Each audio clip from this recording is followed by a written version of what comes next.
Bonjour et bienvenue dans la grande interview. Notre invité aujourd'hui est le président du Burkina Faso, le capitaine Ibrahim Traoré. Votre Excellence, bonjour et merci beaucoup d'avoir accepté notre invitation. C'est un grand honneur de vous avoir sur notre plateau. Alors, hier, vous avez assisté au défilé du 9 mai. Quelles sont vos impressions? Alors, bonjour et merci. Donc, nous sommes là, ici en Russie, pour la commémoration du 80e anniversaire de la victoire sur le nazisme. Et comme vous l'avez dit hier, on a assisté à la cérémonie, une parade et donc une cérémonie aussi de dépôt de gerbes sur la tombe de Soldat Inconnu. Je pense que c'est très symbolique. Nous avons appris beaucoup de choses au cours de ce séjour. Ce n'était pas uniquement une fête, mais c'est une célébration de la victoire d'un nouveau monde. Donc, ça a beaucoup de sens pour nous.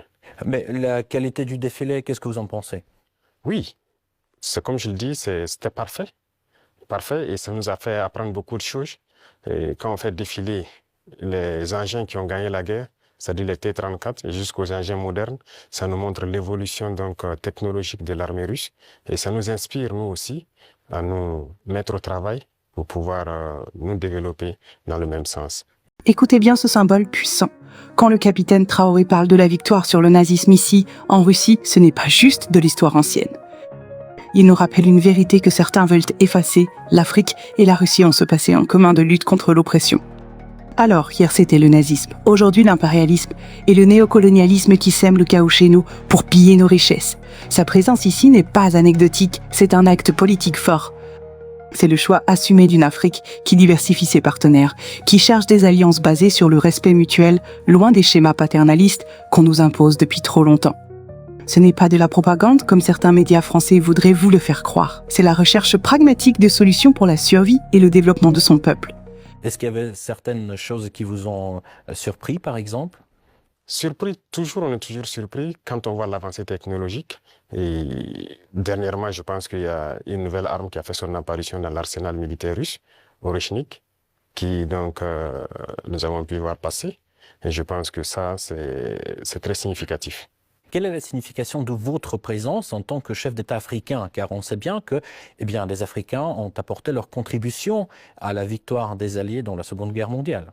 Bien sûr, c'est comme je l'ai dit, les Africains et les soldats soviétiques ont contribué beaucoup à libérer le monde du nazisme. Et si le monde n'était pas libéré du nazisme, on ne sait pas ce que ça allait devenir. Et en suivant les événements, j'ai vu que la Russie, elle seule, a perdu 1 million de soldats sur le sol européen en combattant. L'Afrique aussi a donné, nos ancêtres ont beaucoup combattu sur le théâtre européen, principalement en France, en Belgique, en Italie, pour libérer le monde du nazisme. Donc c'est une histoire commune que nous partageons. Comment s'est déroulée la rencontre avec le président russe? Alors, pour l'instant, nous avons eu des rencontres brèves et dans quelques temps, nous allons avoir un long entretien. Et ça se passe très bien et vraiment c'est très courtois, c'est amical, c'est fraternel et c'est tout ce qu'on demande en matière de nouvelles coopérations dans ce monde. Mais comment décririez-vous l'état actuel des relations bilatérales? Les relations se portent très bien et je peux dire que depuis 2 ans maintenant, les relations ont très bien commencé et nous sommes en train d'approfondir les volets défense-sécurité, mais aussi les volets éducation et plus tard les volets commercial et trucs. Donc nous avons échelonné les différents volets pour qu'on puisse échanger beaucoup, partager beaucoup d'expériences parce que nous avons beaucoup aussi à apprendre sur le volet éducation de la Russie, notamment dans les sciences. Notamment dans les sciences, mais dans quel domaine en particulier? Oui, il y a beaucoup de domaines dans les sciences, que ce soit les mathématiques, la physique, la chimie. Ce sont des domaines qui nous intéressent beaucoup, tant sur le développement de notre industrie militaire, mais aussi dans le développement commercial de notre pays, le développement économique de notre pays. Donc ce sont des volets que nous allons chercher à approfondir pour pouvoir mieux nous structurer. Et pensez-vous qu'il y ait une demande au Burkina pour l'enseignement russe? Bien sûr, il y a beaucoup d'étudiants burkinabés déjà ici en Russie, dans des universités. J'en ai croisé ce matin même. Et j'ai même demandé à ce qu'on augmente le nombre d'étudiants ici, que ce soit à travers des bourses russes ou le Burkina qui va payer des bourses pour que ces étudiants viennent. Mais l'objectif pour nous, c'est d'implanter des universités similaires au Burkina. Et comme il y a déjà la maison de la Russie, ça va nous permettre d'aller très vite. D'ailleurs, vous venez de le rappeler, aujourd'hui, vous avez visité l'université russe.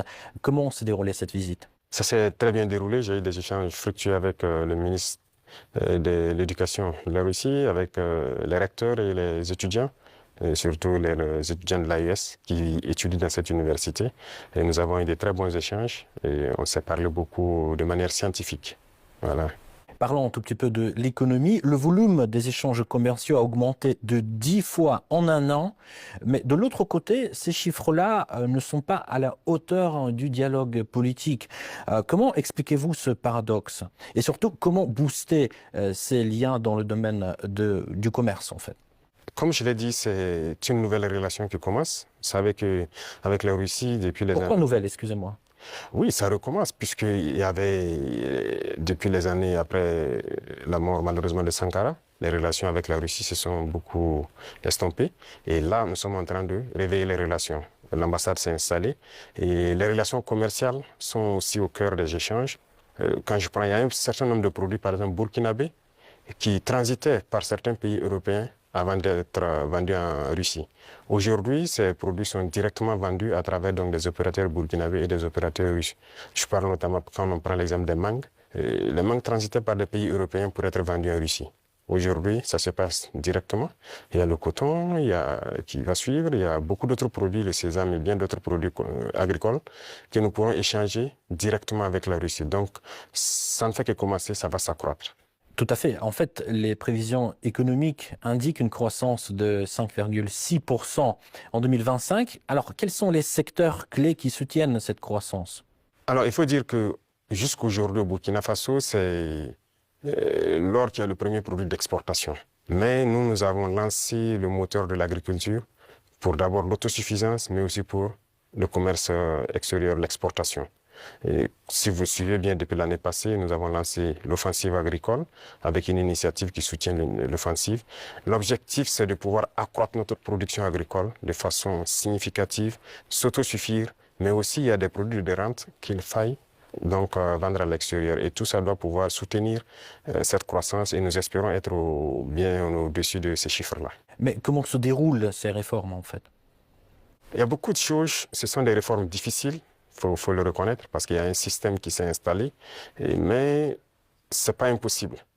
Déjà, quand vous regardez notre production céréalière, on a eu une très bonne croissance en 2024. 2025, nous espérons encore faire mieux. Et ce sont des réformes assez courageuses. Quand vous prenez, par exemple, je reste toujours dans l'agriculture, nous avons, par exemple, décidé, à travers l'initiative de l'offensive, de labourer gratuitement les champs de nos paysans.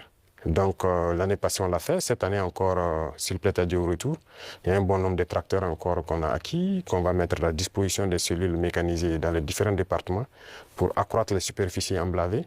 Nous maximisons beaucoup dans la gestion de l'eau, à travers donc une structure qu'on a créée, l'ONBA, pour maîtriser l'eau et pouvoir produire au moins 2-3 fois dans l'année. Parce que si on dépend uniquement des pluies, ça serait difficile. Donc, il y a ce secteur, le secteur minier aussi, que nous allons continuer de booster pour que le pays lui-même exploite ses propres ressources. Donc, nous avons commencé à acquérir des mines. Il y a beaucoup de permis qui sont là, que nous sommes en train de développer. Nos ingénieurs ont pu développer les machines nécessaires pour qu'on puisse exploiter nous-mêmes nos ressources. Donc, si on met à profit ces deux secteurs, et compléter avec l'industrialisation, c'est-à-dire la transformation de nos produits sur place, qui va nous empêcher d'exporter brut, ça va beaucoup nous amener à entraîner en tout cas une très bonne croissance. Donc ce sont ces réformes qui sont en cours, l'agriculture, l'industrie et beaucoup de secteurs. Pensez-vous que la Russie puisse apporter son soutien pour la mise en place de ces réformes? Bien sûr, bien sûr. Beaucoup de soutien et rien que la formation technique et professionnelle, c'est déjà une très bonne chose. Si nous payons des industries, il faut bien des gens qui vont les entretenir et les faire marcher. Et la Russie nous aide dans ce volet. C'est pourquoi je dis que nous avons une très bonne coopération avec le ministère de l'Éducation. Ils vont nous permettre de former des techniciens, des ingénieurs qui doivent pouvoir entretenir tout ce que nous faisons, mais créer nous-mêmes nos propres unités industrielles. Donc ça, c'est très important pour nous. Et dans le commerce aussi, comme je l'ai dit tout de suite, avec la Russie, ça se passe très bien. Et il n'y a pas de raison qu'on ne puisse pas approfondir tout ça. Parlons un tout petit peu de la sécurité. Quelle est la situation sécuritaire actuellement dans votre pays et d'ailleurs dans la région? Oui, dans la région, comme vous savez, la situation sécuritaire, en tout cas, nous essayons d'évoluer sur le champ de bataille.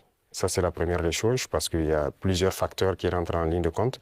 Sur le champ de bataille, il y a de l'évolution. Si on prend de 2023 aujourd'hui, nous avons pu récupérer beaucoup de zones que nous avons pu pacifier. N'empêche que l'ennemi se renforce aussi. Il y a beaucoup de combattants étrangers qui rejoignent le rang des terroristes. Est-ce que vous pouvez préciser, vous parlez de quoi? Oui, les terroristes, ils sont renforcés par beaucoup de combattants étrangers qui viennent d'ailleurs, qui ne sont pas en fait, quand je prends le cas du Burkina, il y a beaucoup de criminels qui sont au Burkina mais qui ne sont pas burkinabés. Il y a aussi des formateurs qui viennent de beaucoup de pays pour les apprendre beaucoup de techniques. Mais quel est leur intérêt? Mais ce n'est pas du terrorisme en fait, c'est de l'impérialisme. L'objectif pour eux, c'est de nous maintenir dans une guerre permanente, qu'on ne puisse pas se développer et continuer à piller nos richesses.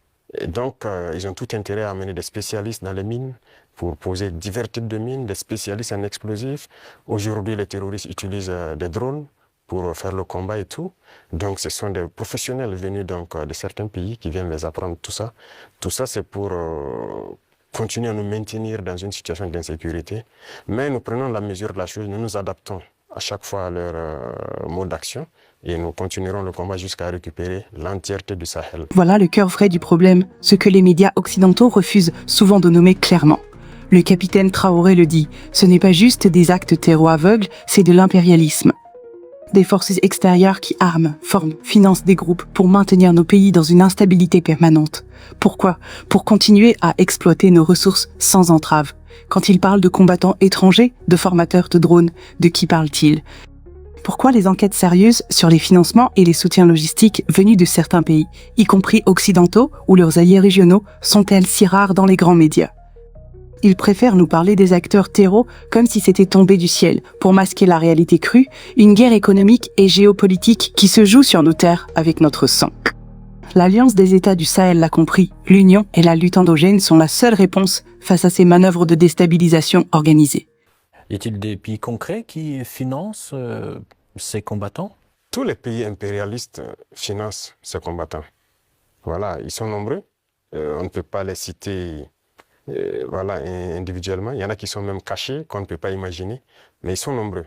Ils sont nombreux. Il y a ceux qui ne sont pas cachés, qui le déclarent ouvertement. Je parle du récent scandale avec le soutien du terrorisme au Mali. Quel regard portez-vous sur ce qui s'est passé en fait au Mali? Oui, c'est malheureux, ils l'ont déclaré ouvertement, qu'ils soutiennent les terroristes.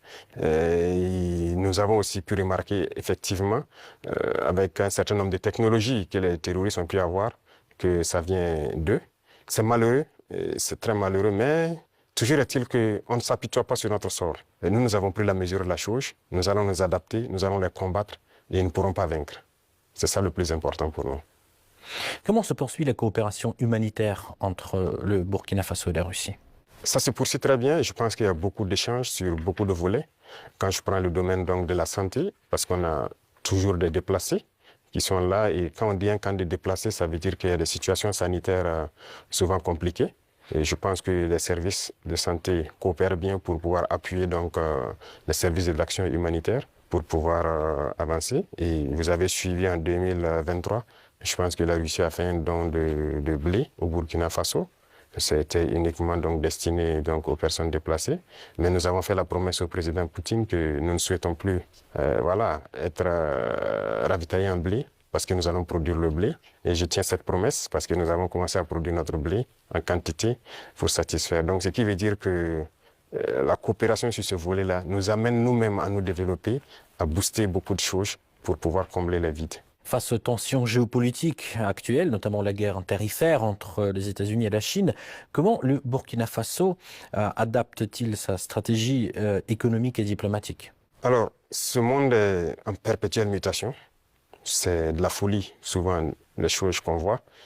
Et il faut rester aux aguets et pouvoir s'adapter à tout moment. Et ça, c'est très important parce que nous suivons l'actualité. Il y a une bataille économique un peu partout. Mais a priori, nous commerçons avec la Chine sans problème. Nous achetons beaucoup de choses de la Chine et les Chinois aussi achètent beaucoup de choses chez nous. Il y a des entreprises chinoises qui s'installent chez nous, malgré le fait que les gens ont essayé de dénigrer le Burkina Faso. C'est pareil avec la Russie actuellement. Donc tous les pays qui se battent aujourd'hui pour leur indépendance économique, nous essayons de collaborer mieux avec ces pays. parce que c'est une forme d'oppression de l'impérialisme.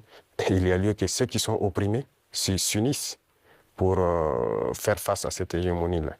Donc, a priori, on s'adapte à toute cette situation. Monsieur le Président, quel regard portez-vous sur la récente détérioration des relations avec l'Algérie? Alors, vous avez suivi les événements et je pense que tout le monde comprend comment ça fonctionne. Et nous sommes au regret de voir l'incident qui est arrivé à la frontière donc, algérienne avec le drone qu'ils ont abattu. Et il faut le dire clairement, c'est pas amical. C'est pas amical parce que aucun appareil, on n'abat pas un appareil volant comme ça. Lorsque tout le monde connaît le protocole. Donc il n'y a pas à se voiler la face. Si un appareil traverse votre frontière, même s'il rentre sur votre pays, on l'identifie. Les radars permettent de l'identifier. Et on sait il appartient à quel pays. Et il y a les relations diplomatiques pour ça. On contacte l'ambassade et il y a des attachés de défense, il y a beaucoup de mécanismes. On les contacte et ils peuvent confirmer si c'est leur appareil ou pas, s'il est sur le territoire par... voilà, peut-être qu'il a besoin d'aide ou bien il a perdu voilà, l'orientation et tout ça. Parce qu'un appareil peut être en l'air, il peut avoir des problèmes avec la météo. Il est obligé de se cacher derrière les nuages. Ça arrive très souvent dans nos pays. Donc un appareil rentre, on les demande, ils disent non. Il y a beaucoup de couverture nuageuse, mais il y a en tout cas un phénomène météorologique qui l'amène à venir passer. Il peut avoir un problème technique. Il peut demander de l'aide pour qu'on le guide à ce qu'il atterrisse. Donc il y a tellement de facteurs qui peuvent faire qu'un appareil se retrouve dans un espace aérien. On n'abat pas un appareil systématiquement. Le cas est arrivé avec nous. On a souvent vu un appareil américain qui est rentré sur notre territoire, qui faisait donc des reconnaissances et tout. On n'a pas abattu l'appareil. On a pris le soin de contacter l'ambassade américaine, qui ont pris quelques minutes. Ils nous ont confirmé que c'est leur appareil et ils ont dégagé l'espace. Donc, on n'abat pas un appareil systématiquement. Donc, c'est un acte délibéré, inamical d'abattre l'appareil et c'est regrettable. Mais si je comprends bien, vous ne fermez pas la porte au dialogue quand même. Non. Il faut que les dirigeants comprennent que nous n'avons pas le choix que de nous unir face à cette situation de soi-disant terrorisme. Parce que c'est un phénomène assez complexe. Et je vous dis que le Burkina était assis dans les années 2012 à regarder le Mali. Et on était, le régime qui était en place était ami avec ces gens-là. Certains vivaient même à Ouagadougou. IAG a vécu à Ouagadougou. C'est la réalité. Mais qu'est-ce qui se passe aujourd'hui? Ils se sont retournés contre nous. Ce ne sont pas des gens libres. Ils sont manipulés par les impérialistes et les ordres qu'on les donne, ils donnent à leurs criminels sur le terrain, ils le font. Donc, il faut que chacun comprenne qu'on doit s'unir pour faire face. Il n'y a pas de négociation possible avec ces gens-là. Justement, parlons de cette unité, plutôt cette intégration qui se déroule actuellement au sein de l'AES. Où en est-on actuellement? Ça se passe bien, ça évolue. Nous sommes donc dans la Confédération et comme je dis, il y a beaucoup de choses à mettre en place. Voilà. Et il ne faut pas chercher à aller tellement vite et ne pas bien faire. Donc, nous sommes en train d'aller de manière progressive. Il y a beaucoup de structures à mettre en place. Il y a beaucoup de volets à mettre à niveau dans les trois pays. Parce que vous n'êtes pas sans savoir que sur le point de vue économique, on n'est pas au même niveau. Sur le point de vue militaire, il y a beaucoup de volets. Il faut essayer d'équilibrer. Et donc, ça nécessite la mise en place de beaucoup de structures, beaucoup de rencontres. Et la libre circulation, ça nécessite un certain nombre de paramètres à mettre ensemble. Vous avez dû voir qu'on a fait un gros travail pour aboutir à un document unique de sécurité pour les voyages et tout. Donc, c'est évolutif. Donc, ça se passe très bien. Justement, j'avais une question sur le volet économique. La création de la devise propre à l'AES est-elle toujours à l'ordre du jour? Oui, c'est à l'ordre du jour, forcément. Et donc, le processus continue. Il y a beaucoup de choses, comme dirais-je, beaucoup de billes à caler avant d'y arriver. Mais c'est forcément à l'ordre du jour. Si on parle de souveraineté, forcément, on a besoin de cette souveraineté-là. Voilà, donc c'est impératif. Peut-on s'attendre à l'élargissement de l'AES? Oui, dans le futur. Mais pour l'instant, comme j'ai dit, nous devons harmoniser nous-mêmes beaucoup de choses, mettre en place vraiment les bases, parce qu'il y aura beaucoup de protocoles additionnels, si vous le constatez, pour harmoniser nos politiques, que ce soit les politiques diplomatiques, économiques, voilà. Il y a beaucoup de politiques à harmoniser. avant de permettre à ce que quelqu'un puisse s'ajouter. Mais y a-t-il déjà des pays qui s'intéressent à votre format? Oui, des pays s'intéressent. Voilà. Ils pourront être peut-être, je ne sais pas, pour l'instant, le président de la fédération, c'est le président malien. Il pourra donner son avis sur la question, mais il y a des pays qui s'intéressent, oui. Comment vous expliquez la baisse de l'influence française dans la région? Pas uniquement dans le Sahel, mais aussi dans l'Afrique de l'Ouest, par exemple. Je pense que c'est eux-mêmes qui ont contribué à baisser leur influence. Parce qu'ils ont une conception paternaliste de nos relations. Et vous voyez, quand vous prenez tout de suite tout ce qu'on fait, tout ce qu'on prend comme initiative, eh bien, c'est la Russie. Et quelqu'un parle, ils sont influencés par la Russie. Tout ce qui se passe, c'est la Russie. Pourquoi ils ont les yeux fermés comme ça? Donc l'Africain n'est pas capable de développer quelque chose. L'Africain n'est pas capable d'inventer, d'innover, de prendre des initiatives. C'est ça que nous combattons. Et tant qu'ils vont continuer de voir l'Africain comme ça, comme un sous-homme qui n'est pas capable de réfléchir, qui n'est pas capable d'innover, capable d'inventer, on ne pourra jamais être amis. Les époques ont changé. Donc c'est la vision même qu'ils ont du noir. Il faut qu'ils arrêtent ça. Parce qu'en nous traitant comme ça, c'est comme s'ils voient le noir comme un sous-homme. Et là, c'est dangereux. Il faut qu'ils changent de langage. Mais en quoi ça se voit, cette attitude? Et regardez dans leurs discours. Regardez dans leurs discours. Même le président français, toujours dans ses discours, les jeunes Africains sont influencés par la Russie. Il le dit. Les médias occidentaux, vous les écoutez souvent. Ils ne passent leur temps qu'à mentir. Et regardez aujourd'hui l'AES qui est un modèle qui est en train de se dessiner. Ils ne peuvent pas se lever du matin au soir sans parler du Burkina ou parler de l'AES. C'est impossible pour eux. Et chaque fois, ils cherchent à envoyer des informations pour diviser, pour manipuler la jeunesse. Mais ça ne passe plus. Je pense que les gens sont assez conscients, les gens ont l'œil ouvert. Et vous tous, vous êtes victimes de ces gens-là, la communication. Ce qu'ils font, ce qu'ils disent sur la Russie et tout, on le sait. Jusqu'aujourd'hui, il y a des jeunes Africains qui ont les yeux toujours fermés, qui croient à leurs mensonges. Le récit de la Seconde Guerre mondiale. J'écoutais la dernière fois, quelqu'un disait qu'à la fin de la guerre, dans les 10 années qui ont suivi, si on demandait en Europe qui a gagné la guerre, les gens disaient c'est la Russie. Mais aujourd'hui, si vous demandez en Europe qui a gagné la guerre, ils vont dire que ce sont les Occidentaux. Par la communication, ils ont réussi à renverser l'histoire. Et l'histoire africaine aussi, ils ont tout manigancé pour faire passer les mensonges. Et ça fait que les jeunes Africains, certains ne connaissent même pas l'histoire de l'Afrique. Qu'est-ce que l'Afrique a fait? Certains ne savent même pas que nos grands-parents ont combattu, ont été mis à l'avant comme chair à canon. Et au retour, ils les ont tués comme des animaux. Est-ce que les gens savent que quand la France expérimentait sa première bombe atomique, ce sont des soldats noirs qu'ils ont mis à côté dans le rayon létal pour voir l'effet que ça fait? Sortons les archives. Tout ce qu'ils ont utilisé contre l'Afrique, c'est terrible. Donc il y a tout ça qu'il faut communiquer pour que les jeunes Africains comprennent, parce qu'il y a beaucoup encore endormis qui continuent de communiquer pour les impérialistes. Ce qu'ils leur disent de dire, ils le font. Peut-être parce que, voilà, ils leur donnent quelque chose, je ne sais pas. Mais l'Africain doit comprendre son histoire, se réveiller. Et donc c'est notre combat aussi comme ça. Quel est le rôle des médias dans ce combat, selon vous? Médias indépendants? De chez nous, vous voulez dire? Les médias devraient beaucoup participer à nous aider. Mais vous voyez que nos médias, même, il y a certains médias qui sont des médias impérialistes. Ils ne sont assis que lorsque les médias européens, lorsqu'ils disent quelque chose, et ils reprennent. Et ils accentuent. Il y a plein de médias dans nos pays qui combattent même les régimes comme notre régime.